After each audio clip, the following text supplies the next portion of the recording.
It's not ever iced coffee, never. It's always cold brew. Don't like iced coffee, watered down.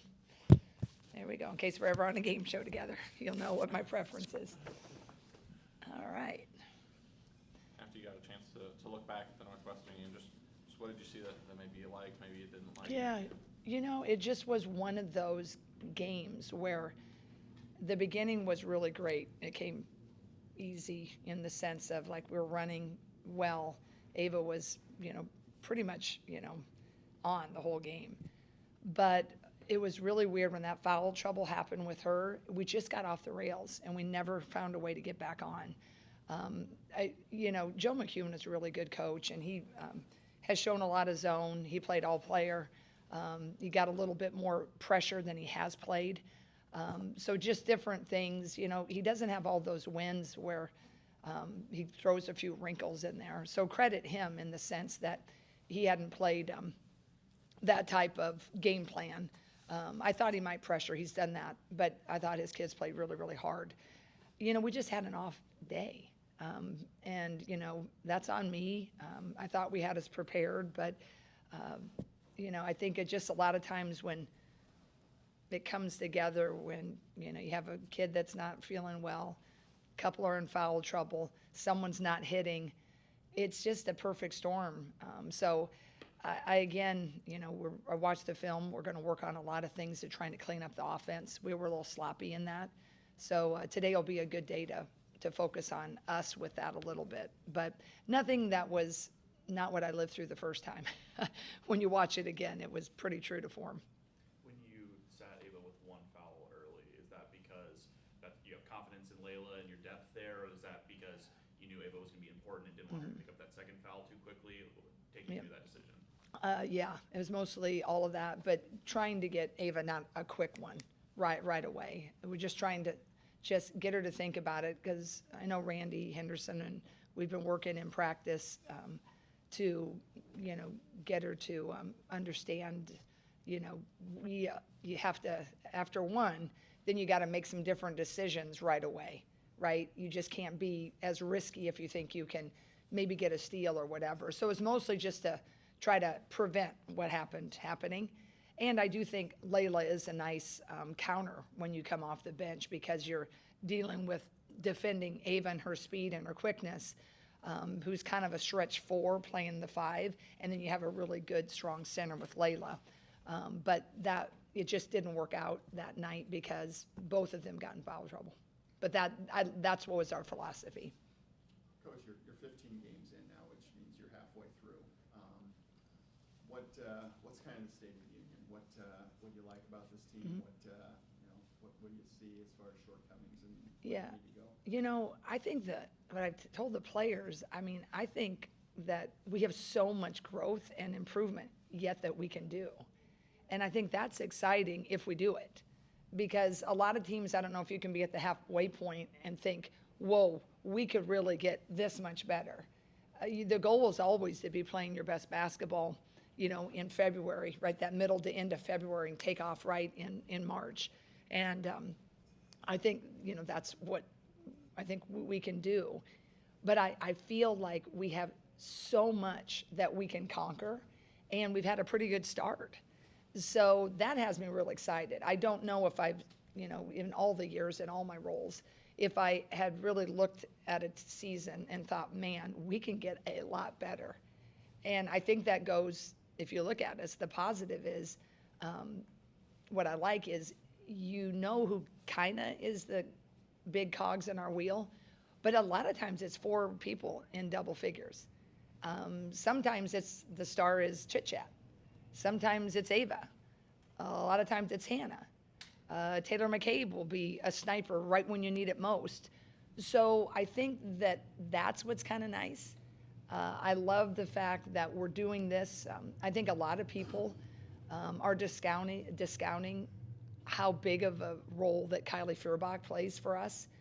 A lot of times what people don't understand, they just want points all the time. They just want points, and if you're not scoring, it just seems sometimes you're not valued. Kylie is a calm. She's a fixer. She understands what we want to do. She is our best defender. She's a senior that's been there. So you take her out of that lineup at a Connecticut game, and then we learn that it's a little bit more serious, but the team just puts their head down and they have that next person philosophy, and we've been able to hold it. So I think that'll be huge when we get her back. So I think there's just so much positive that can happen, and it starts today. I just feel like our players, they understand mostly the mechanics of our offense, but we need to start doing a little better of making some reads and playing to the strengths of it, right? And that's the next big growth, but it's a big step. And I think sometimes it can look a little methodical is because we have a lot more youth than we do older. And when you have more youth than you do older, and you don't have someone that's also on the floor being able to direct, that understands it, you can have some tougher moments. But the way they work, the way they come every day, and for the most part, that selflessness, that's why I'm excited for, I think, what can happen. Does Kylie get that? Does she understand how important she is? I mean, I assume she Yeah. sees the comments and stuff. I mean, is that something she understands, hey, I'm valued, or is that Yeah. something you really have to I think this day and age, reinforce? I just can't believe social media. I've been around, but it's the craziest thing to me. And I know we're in it, coaches. I got it, but man, I think every coach will tell you, yeah, but they're human. I mean, you're human. They can understand it, and you as a coach can tell them. But women, I think especially, we take one bad comment and it'll stick in us. You can have 100 good ones, but yeah, I think she knows the value of that. But you have to work really hard in this day and age as a coach. I think to really hold your culture and understand those kids that they really do matter. But yeah, I think it's crazy. I mean, I heard, I didn't hear this. Someone told me that Hannah got hammered after the Northwestern game, and I mean, I think people sometimes forget that nobody wants to do better than the actual kid on the floor. I mean, I believe that my whole heart. We work with them every day, and I just think the way the people climb, they just get hammered. I think it's yeah, we need to do better, but I think that's a tough world that they got to navigate, even without sport. I have 2 kids. I'm constantly like policing it because there's so much negativity that just seems so unnecessary, and you just got to police it. What's the status right now for both Kylie or Emily? They're both day to day. I'm hoping we get a jump with Kylie, especially with the rest. Just it's the explosion and the push off. And with Kylie, with defense, she's got to push off usually the most on anybody. So we got a day off. This is our bye week. I don't really like having the bye week so early, but in this case, I do kind of like it because we'll get 2 days off of practice. We got back so late after Northwestern. We took yesterday off. We'll take 1 more day off before Indiana. So I'm hopeful all the therapy and treatment that we're doing is that, because Kylie is going to have to manage, some level, probably won't feel perfect right away. So I'm hopeful maybe Indiana, but it is really day to day. And Emily, I don't have any report on that. I think that continues to be day to day. We've talked a lot about Ava Hayden and managing the foul trouble, and part of it is she is still just a sophomore. Yeah. But you look at, I'm sure you guys have analytics that show how important she is. I mean, the other night, I think you guys outscored them 39-18 when she was on the floor. Just how do you balance saying, like, she is still young and learning, but also if you guys are going to get where you want to go, she can't play 18 minutes against Maryland, Yep. 18 minutes against the UCLA or USC. Yeah, I think that's the finest line, is because you don't want her to lose that aggressiveness, but teaching her what is a smart, aggressive decision and what just is needless. And she's just, I think, sometimes having a hard time. And Layla's too. She got in a little foul trouble, the reach from behind, right? Is getting them to play free. They're both high, pleasers. They want to do well, perfectionists. And so the balance, I think, of, putting them in duress in practice and then the constructive criticism, it's a tough balance because Ava knows full well that aggressiveness is part of who she is, but I think sometimes it becomes a bigger thing and she can kind of like paralysis by analysis. So I'm just hoping the more we play and the more we break it down, we watch the film on, why that wasn't a good decision. A couple of those in the Northwestern game, just her body control, right? We kind of gave her a pass that put her in harm's way, but then the ability to just maybe hold it and not try to make a move into the already set player. But it is. I mean, we're trying different techniques. I do think it is a little bit of the youth, but I also hope that, when you get tired of sitting on the bench, you'll start to realize, okay, what do I got to do? And that's, I think, she doesn't enjoy being on the bench in those situations when she wants to and could be helping her team. Obviously, you prefer to have Kylie on the floor, but how has she continued to make herself valuable on the bench as a veteran presence? Yeah, I've just really asked her to step up because, now she can really see it and doesn't have the pressure of doing it and seeing it and speaking it. So she's, doing all the things the captain does behind the scenes, and I think really kind of helping who's ever got the toughest defense assignment, talking about angles and if they blow a switch or, blow going over the screen when they should have gone under it. I think she's doing all of that, stuff really, really well. I think our whole team has been doing well on the bench, really, especially when you got a game like Northwestern when it's tough sledding. A lot of encouragement, but not necessarily. I think Dargan asked me who was the one leader. It was definitely by committee because sometimes they were either so tired or so frustrated that someone else had to take up. Is there a future in coaching for Kylie if she wants it? I doubt it. I don't think so. I don't think she's wired like that. I think she might want to play overseas a little bit. But I don't think, I haven't heard that, right? She's not crazy enough yet to think she wants to do this. Are you surprised Indiana is where they are? Yes, but with that being said, the portals, it just, the graduation, you have some really great eras and you lose a couple great players. And then the people you're counting on, hopefully to kind of step up, then they make a different decision. I think the thing about Indiana, though, is I respect Terry so much, is I think everybody who thinks, just the past will, is going to predict the future. If you think you're going to go to Indiana, you're going to face an Indiana team, and that's it's like a whole new deal now. And they're, just because they're, winless right now, that everybody's going to mistake that. She's too good, and she'll keep pushing buttons. And I recruited Beaumont. Shea Chesky is a nightmare to guard. They got that kid out of, I think what's hurt them recently is Saka. She's from UCLA, and we talked to her briefly. She makes a lot of difference, and she was not healthy.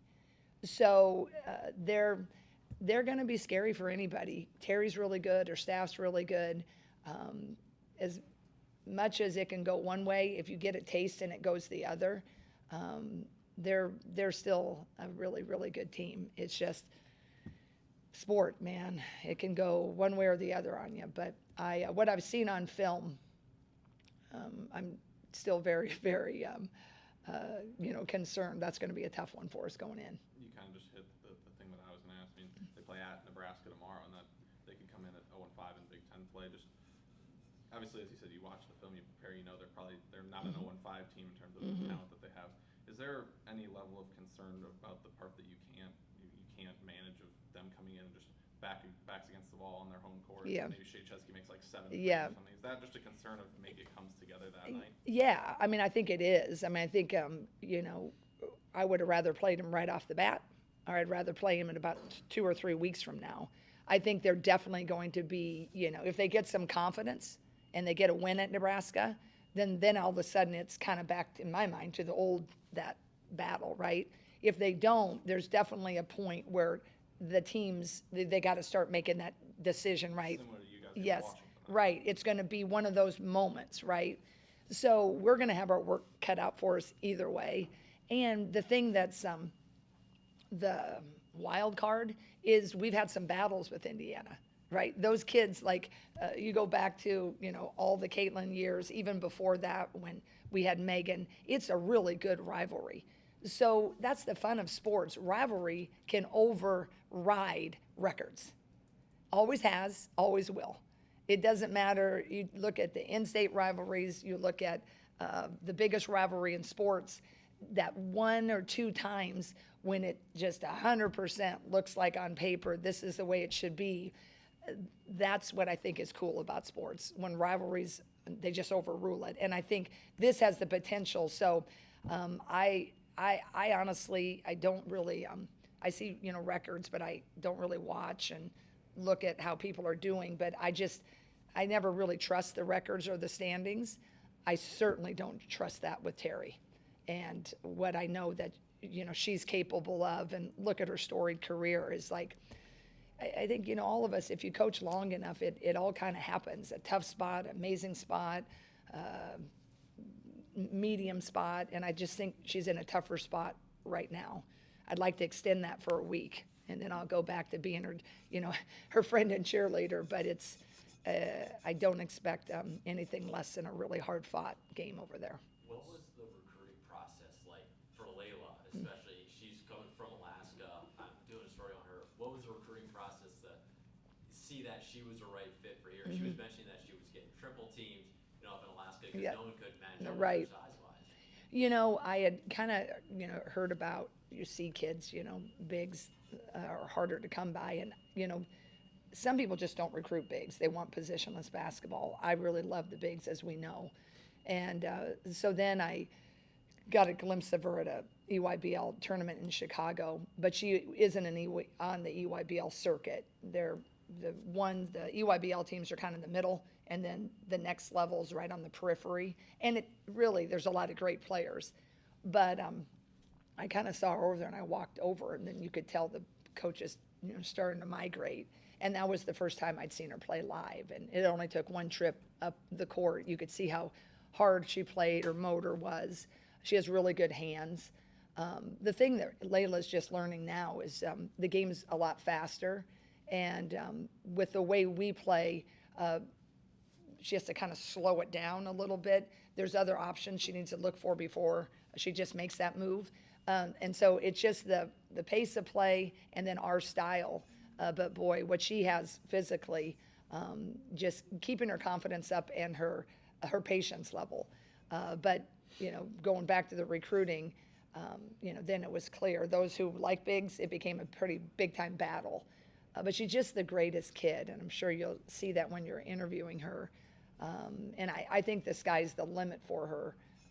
We just got to, keep working on that growth. But, she visited here, and, she loved it. And thankfully she chose us. How was that visit?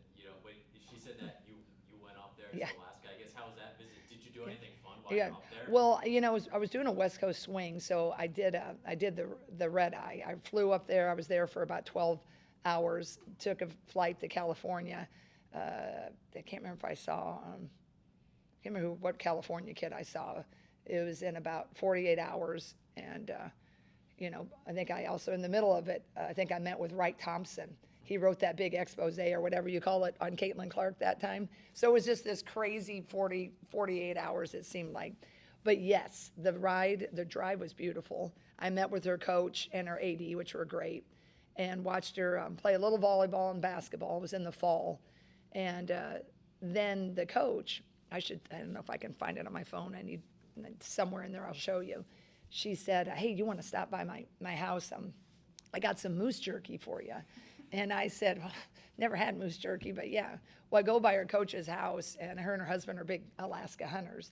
We walk in, and there's just racks, and there's like a bear skin. I mean, everywhere you could imagine, right? And then in her kid's old toy room, he was now older, but how you kind of keep the game room, I should say. These huge moose, like antler, or what do you call that? Whatever those things are. And she went over, you want to lift it? Oh my gosh, I lifted that thing and it was like struggle. It had to be about 50 pounds. So I have a picture of me holding this new one. So that was awesome. Yeah, it was great. It was like quintessential Nebraska. And then her coach will sometimes still send me them. They have a gator and they just go for 2 weeks. They just drive way out and then they fish, they do all the things, and she'll be sending me the fish they caught. They're on the campfire, and her coach is really storied, won a lot of championships. But in Alaska, they charter fly to games, because they're so far away. So they're just so many fun stories. And someday I'm going to go up there. But I think the players, they're planning a trip. Layla's invited everybody, so they're all going to go to Alaska. But she's trying to decide it should be in May when we're off or in August. So she's already scheming and planning their little trip. I think they need to be there, I think, at least 5 to 7 days. So she's now a travel coordinator. What's the process of a player earning playing time in your program? How much of it is resume, how much of it is practice performance, how much of it is in-game performance? Current before they get in, or like right now? I would say before they get in, and then as the season progresses, how does it adapt? Yeah, with you mean like when we get here in the summer? Yeah. Okay. From the moment you start as a team. Yeah, I think the way you hold your culture is that, I believe in, you got to earn it, right? You come in and I try to recruit you to be a part of it, because I do think this program is really special. It has been since Vivian Stringer. We talk about all the recent era. Vivian Stringer had one heck of an era that she established when nobody was really caring about women's basketball, but somehow she got this place sold out and then some, right? And that is, mentioned now as a cute thing, but man, that was monumental back then, right? And then, as ever, we progress through, and then we've had some good special times leading up to Megan's era and Caitlin's era. But, in Caitlin, you can tell her this: we never promised that kid a starting lineup, a starting position. Come in, we think we can envision and we see this. But when you bring someone into a team and everybody's battling, and that you have an opportunity, I think that's the best way to build the team. We are in this new era, it's pro-like, right? But as long as, I believe that you come and you got to develop, and, the kids that are here, they got to feel like they have that opportunity. So we compete, and then it all kind of shakes out. I stat everything in practice. I stat every turnover. I stat every rebound. I stat every shot, because you do need, I believe, a baseline of which, it's really close. Everybody in Section A and Section B and in Alaska watching on TV, you can think so-and-so should play, and you can think so-and-so, why am I not playing so-and-so? And it's really hard to coach.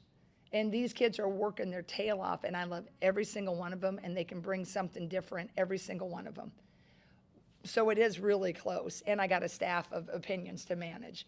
So I have found that when you stat it, that you have concrete, objective numbers of which to back up what you're seeing and what you're feeling. So I utilize that a lot. I also, not as intently as you get the plus minuses. I think sometimes they're awesome, but they're also sometimes, you look at it like, you got to be kidding me. She had, +8. She felt like a, +35, right?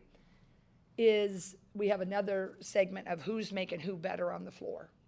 So it's not arbitrary. It's not like, well, I'm going to give this player 7 minutes longer. I'm only going to give that player 1 minute because I don't. It's as sound as I think we can do it. And you try to tell the players, every day is like a game. You can't get to this point and then just like audition during a game. Now the lights are on, the pressure is greatest. So you got to keep them really battling in that practice setting. So a lot of it's subjective, yes, but I do use a really good system. And, if everybody could be in practice, you would see that system is backed up pretty well. But I'm trying to, make sure kids who are coming off the injury, when people come off injury, if they've missed a week to 3 to 4 weeks, that's a long time. And so you think you're just going to throw them in there and everything's going to be fine. It's a balance. It's a balance. They've got to get that confidence back. I've got to instill it, yes. The other players that have not been hurt, they've learned a lot in that 3 weeks. So it's complicated, but, that's why, coaching and players, it's been that way since the beginning of time. But that's how I do it.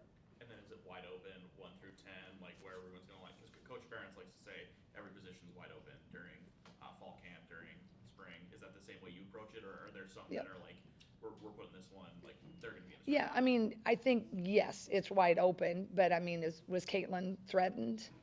No. Was Megan threatened, right? I mean, I think, it's wide open, and if you overtake that person, absolutely. But the great ones, right, you're building around them.